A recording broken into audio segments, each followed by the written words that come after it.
To view recurring invoices in QuickBooks Online, start by visiting QuickBooks.com and logging into your account using your email and password.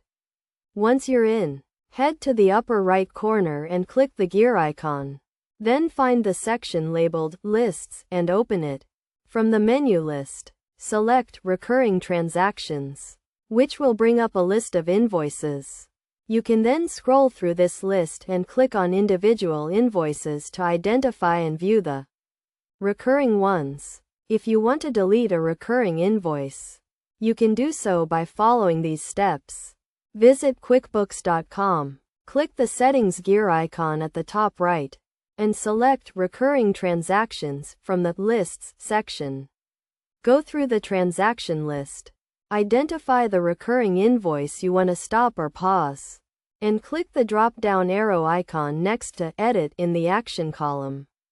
A drop-down menu will appear, where you can select Delete. You'll be prompted to confirm, and once you click Yes, the recurring transaction will be deleted.